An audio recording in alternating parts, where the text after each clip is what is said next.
नमस्कार जी। सर नमस्कार। क्या नाम है बहन जी आपका? भगतमती पानमती दासी। बहन जी आप कहाँ के रहने वाले हैं? उत्तर प्रदेश, मऊ जिला। संत रामपाल जी महाराज से नाम दीक्षा आपने कब ली? 2014 में 1 अप्रैल को नाम दीक्षा ली। संत रामपाल जी महाराज से नाम दीक्षा लेने से पहले आप क्या भक्ति साधनाएं करते थे?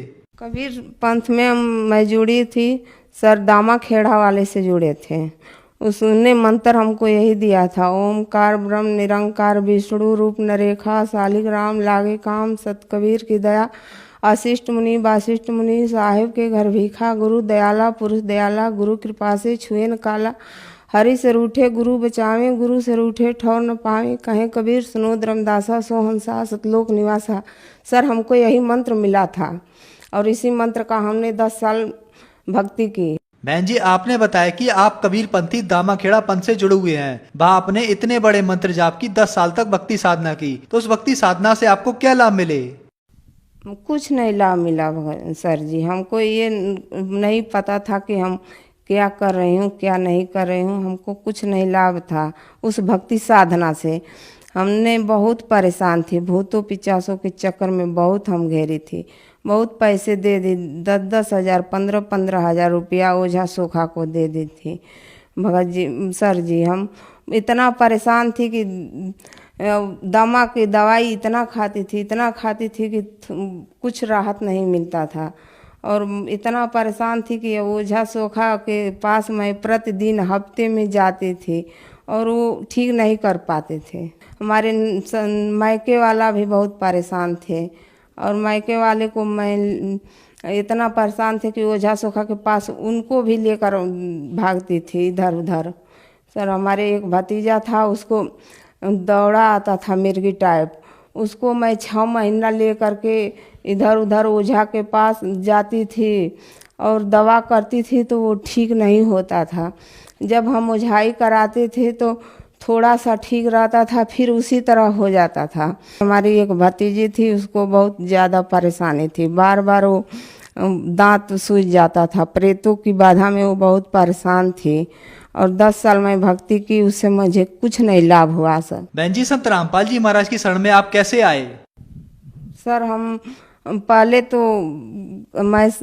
से भक्ति मार्ग में थी और चैनल छेड़ती गई तो संत रामपाल जी महाराज साधना चैनल पर सत्संग कर रहे थे तो उसी को देखी और देखते देखते हमको 1-2 साल बीत गया। हम नहीं जा पा रहे थे संत रामपाल जी महाराज के शरण में, तो वहाँ गई कबीर समाधि स्थल मगहर में जो है उसी जगह गई तो एक भगत ने पुस्तक सेवा ज्ञान गंगा का कर रहा था, वहीं पर वो पुस्तक मिला। मैं घर आई तो उसको 2-2 बार पढ़ी।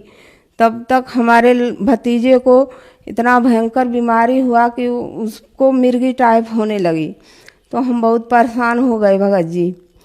तो परेशान होते होते हम 6 महीना तक ओझा सोखा के यहाँ गए तो ठीक नहीं हुआ। तो मैं नंबर भगत पर फ़ोन किए लगा कर तो वो बोले भगत जी कि बहन जी आप यहाँ बरवाला आ जाइए, आपका भतीजा ठीक हो जाएगा। तो भगत जी हम अपने भाई से कह कर के वहाँ गई। मेरे भतीजा ने इतना परेशान था कि एकदम एक दिन में 2-2 बार मिर्गी टाइप आता था और पूरा शरीर ऐंठ जाता था भगत जी। तो मेरे लड़के भतीजे ने बहुत परेशान किया तो हम वहाँ गई भाई को लेकर, और मेरे मायके वाले एक चाचा थे उसको साथ में लेकर गए। वहाँ 5 लोगों को लेकर के गए बरवाला आश्रम और संत रामपाल जी महाराज से दीक्षा ली। बहन जी संत रामपाल जी महाराज से नाम दीक्षा लेने के बाद आपको क्या लाभ प्राप्त हुए? सर हमको बहुत सारे लाभ हुए। मेरे लड़के भतीजे को मिर्गी के दौरे आ रहे थे, वो ठीक हो गया, और मेरी भतीजी को भूत प्रेत का चक्कर था, वो ठीक हो गया। मेरे को दामा की शिकायत थी सर, बहुत दवाई खाते थे। संत रामपाल जी महाराज से नाम दीक्षा लेने से हम ठीक हो गए। एलर्जी का बीमारी हमको बहुत ज़्यादा थी सर, वो दवा से ठीक नहीं हो रही थी, बचपन से था। अब बहुत मौसम इधर उधर होता है तो कभी कभी हो जाता है, नहीं तो वो ठीक हो गया सर। और मेरे लड़के का एक्सीडेंट हुआ था सर, वो डॉक्टर ने बोल दिया कि 9 महीने आपको कुछ नहीं करना है, आप बेड पर रहोगे। सर वो ठीक हो गया और 4-5 महीने में वो बीटीसी करने सुल्तानपुर चला गया। सर वो बहुत अब अच्छा से चल रहा है। मेरे को भूत प्रेत की बाधा थी वो भी ठीक हो गई और सारे हमारे मायके वाले भूत प्रेत में घेरे हुए थे। रोज रोज ओझाई सोखाई होती थी, वो भी ठीक हो गया संत रामपाल जी महाराज के शरण में जाने से और नाम दीक्षा लेने से। और हमारे चाचा जी जो साथ गए थे उनके पत्नी का भी दमा की शिकायत थी, वो भी ठीक हो गई। बहन जी, जैसा कि आपने बताया कि आपको दमा की बीमारी थी, 4-5 साल से ज्यादा आप दवाई खा रहे थे और आपको भूत प्रेत की समस्या थी। फिर आपके भतीजे को मिर्गी के दौरे आने लगे, आपकी भतीजी में भी भूत प्रेत की समस्या हो गई। आपके पूरे परिवार में दुख ही दुख था। फिर आपके परिवार ने संत रामपाल जी महाराज से नाम दीक्षा ली। नाम दीक्षा लेने के बाद आपके सारे दुख संत रामपाल जी महाराज ने दूर किए। तो जो समाज आज आपको देख रहा है, आप उन्हें क्या संदेश देना चाहेंगी? संदेश तो नहीं, प्रार्थना करना चाहती हूँ सर।